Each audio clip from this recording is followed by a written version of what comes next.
This by hand because we find it's way more. But that means you can easily... Cheers. Cheers. Hi guys, I'm John. And I'm Ron. And This is JROHN TV.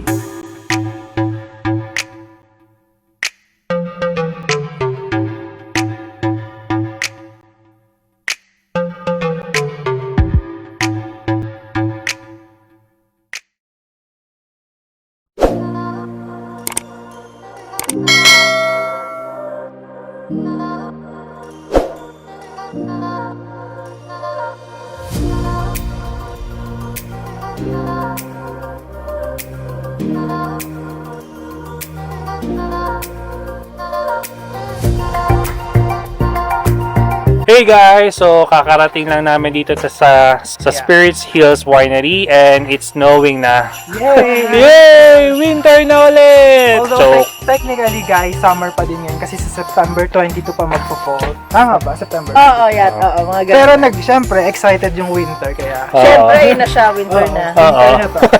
So, it took us around how many minutes? 45 or 40. Oo, 40 minutes. Yeah, from our place sa southeast. Yeah. So, and we book our appointment around 1 p.m. So it cost us around $10 per person, and they only allow 10 person per session. Yeah. So, medyo maaga kami ngayon at we'll take you there.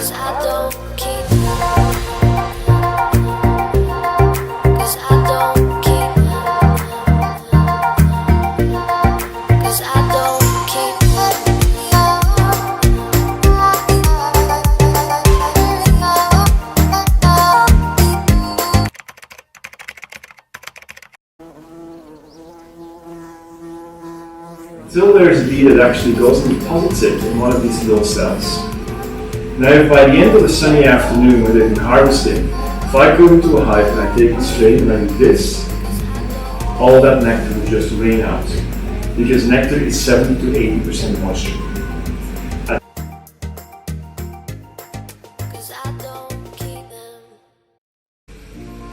The centrifuge holds 50 frames. We spin that for 15 minutes.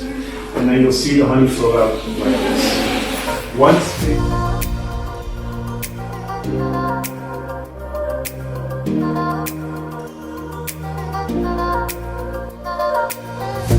we started the winery 7 years ago, it was never our intention to bring all fermented beverage back, because flower wine is the oldest fermented beverage in the world. The archaeological evidence dates back to 9000 BC. It comes from China. My family comes from generations of French winemakers, and it's one of those small tanks. You fill it up with cold water, we can set everything up. So the ratio is 1 part of honey to 3 parts of water, and now it goes back into a liquid nectar state. At this point, we pitch the yeast, fermentation can start, and this is also when we add our ingredients. Rotate through the filling wheel, they get filled up with wine. And then they go to the corking wheel where the cork gets put in, and they travel across here. Now this table can't put the capsule on it, but once in a while it feeds 2 capsules, and so we have to stop the bottling line each time. So now we do this by hand because we find it's way more efficient and goes faster. Or ano mga naiintindihan mo na? Hindi na talaga. Oo. Quiz. Interesting siya kasi walang halong grapes yung wine nila, which is new for me kasi usually pag wine gawa sa grapes, but this one is gawa sa honey, so very interesting.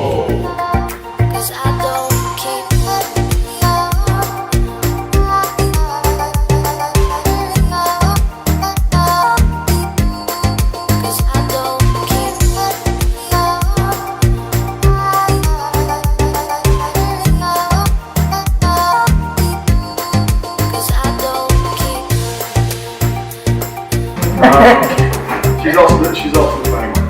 So enjoy it.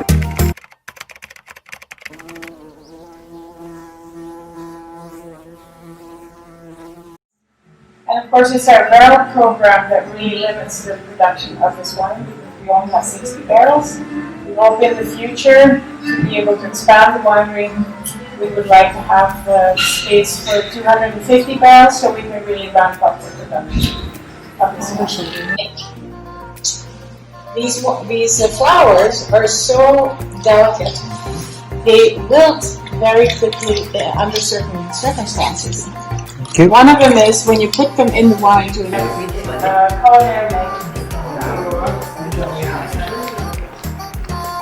The dandelions are picked here on the property, here on our hill. Yeah. The only part for sangria is only about 7%. This one is almost, not almost, this one is 13.5. And that is because we produce it as one of our wines. We don't add anything to it afterwards. But that means you can easily turn it into a spritzer. But it was amazing. Like everybody loved it. Did you guys have a wedding? So which one is your favorite? No, The first one? So the third one. We were building the extension. Comes closer. Yeah, that was just not. That's how important as it gets.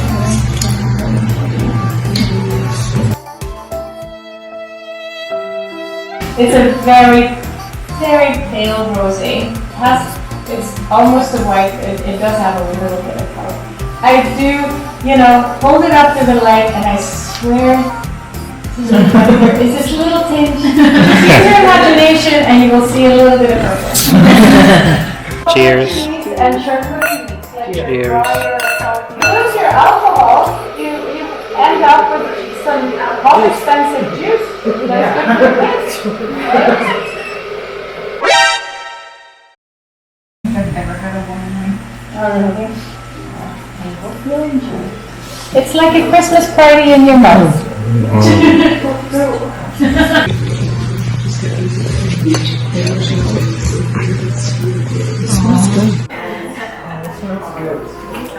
Yeah, this is always our big one for Christmas. I like this better. It's my second favorite. That's our second favorite. The first one is rosé. And second one is this. What do you call this? Bonfire. Bonfire. Bonfire.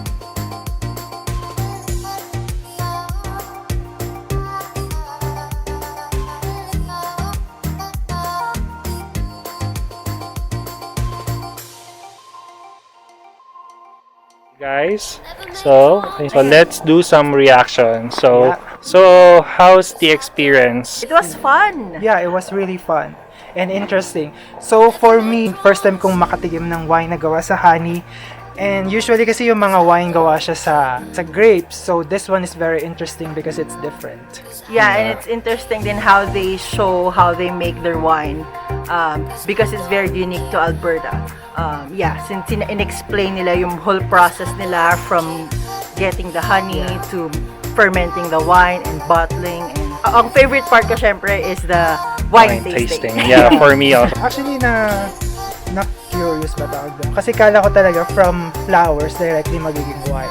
So, ang process pala nila is from flower, tapos kailangan pa nila yung bee para mag-harvest nung nectar. Nectar. Oo, yun. Tapos, tsaka nila siya i-ferment kapag ka... from the honey. Yeah, from the honey. So, ang galing. Yeah. It's JROHN TV recommended na pumunta kayo dito. Yeah, at tsaka $10 lang. So, murang-mura.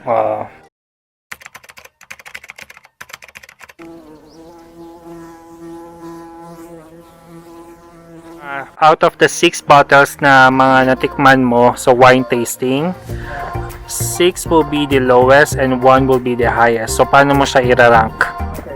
So, for me, yung number 6 is yung Sasquatch, yung red. That's the first one that we tasted. And then, the 5th will be the Lila, their specialty wine na ginagawa lang nila during spring. And then, the 4th is the Dande, the white wine. And then the 3rd is the Yeeha or the Alberta Sangria. The 2nd would be the Wild Rosé.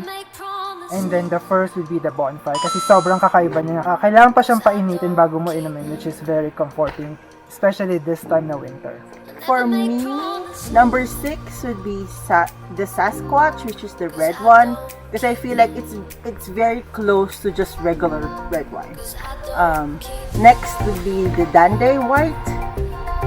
And then fourth pala, is the Lila, which is, it feels like a little toned down of the rosé, which is parang diluted rosé. The third would be Liha, the Alberta Sangria. And then yung second ko is Bonfire. And then the first is Wild Rosé. So if I'm going to rank yung mga 6 bottles na, or 6 wines na ginawa namin, or tinaste namin kanina, I would rank the 6 or the bottom will be the Lila because I don't really like the taste. The 5th one will be the Dandy. The 4th one will be the Saskatchewan. The 3rd will be the Bonfire, although na medyo interesting siya because you have to warm it up. And the 2nd one will be the Sangria or the Yiha because you can mix it with, you can basically do punch. And the first one will be the Rosé or Rosé because I like the sweetness of it. That ends our video for today. So if you enjoyed this video, please like and share. And if you haven't subscribed to our channel yet, hit the subscribe button. And don't forget to click the notification bell down below so that you'll be updated on our future vlogs. Bye! So they're doing an orientation. So nagkakagulo kami ngayon kung saan uupo. Kamusta naman? Police charges motorcyclists and chooses.